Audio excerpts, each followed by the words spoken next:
Torah portion 2017, January 7th, Hebrew year 5777. Yehuda defends Benjamin. This is 44:18.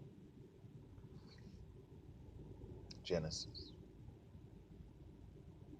Then Yehuda went to Joseph and said, "Please, sir, let me speak openly with you. Don't be angry with me, although you are equal to Pharaoh. Sir, you asked us, 'Do you have a father or a brother?' We answered, 'We have a father who is old, and a younger brother born to him when he was already old. The boy's brother is dead, so he's the only one of his mother's sons left, and his father loves him. Then you said to us, "Bring him here to me, so that I can see him myself." We replied, "The boy can't leave his father. If the boy leaves him, the father will die."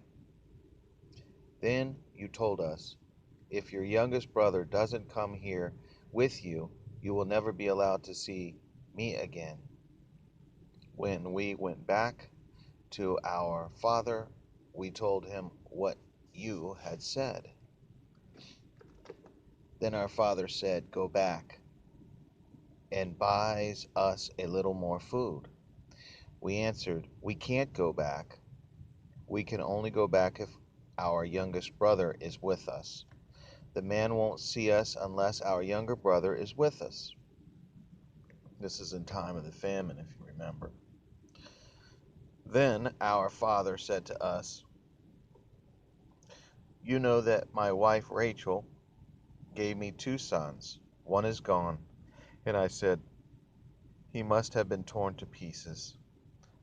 I haven't seen him since. If you take this one away from me too, and anything happens to him, you'll drive this gray-haired old man to his grave." Our father's life is wrapped up in the boy's life. If I come home without the boy, and he sees that the boy isn't with me, he'll die. The grief would drive our gray-haired old father to his grave. I guaranteed my father that the boy would come back. I said, "If I don't bring him back to you, then you can blame me for the rest of my life, Father. Sir, please let me stay and be your slave in place of the boy, and let the boys go back with his brother." How could I go back to my father if the boy isn't with me? I couldn't bear to see my father's misery. Joseph reveals his identity. Joseph could no longer control his emotions in front of everyone who was standing around him, so he cried out, "Have everyone leave me?" No one else was there when Joseph told his brothers who he was. He cried so loudly that the Egyptians heard him. The Pharaoh's household even heard this. Joseph said to his brothers, "I am Joseph. Is my father still alive?" His brothers could not answer him because they were afraid of him. "Please come closer to me," Joseph said to his brothers.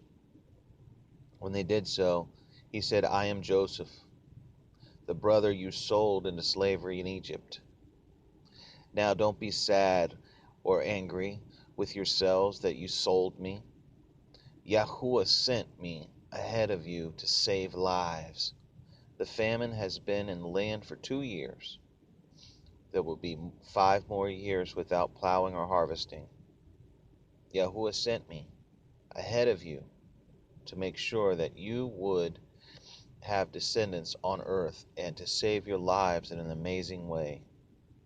It wasn't you who sent me here, but the Most High. He has made me like a father to Pharaoh,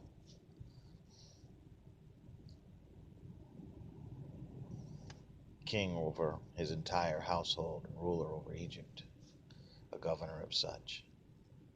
Hurry back to my father and say to him, 'This is what your son Joseph says. Yahuwah has made me governor of Egypt.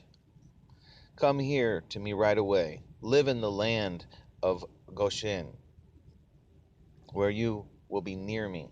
Live there with your children and your grandchildren, as well as your flocks and your herds and everything you have. I will provide you in Egypt, since there will be 5 more years of famine.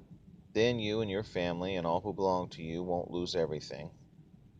You and your brother Benjamin can see for yourselves that I am one who is speaking to you. Tell my father, greatly honored I am in Egypt, and about everything you have seen. Hurry and bring my father here. He threw his arms around his brother Benjamin and cried with Benjamin, who was crying on his shoulder. He kissed his brothers and cried with them. After that, his brothers talked with him. A piece of the Torah portion. Be blessed.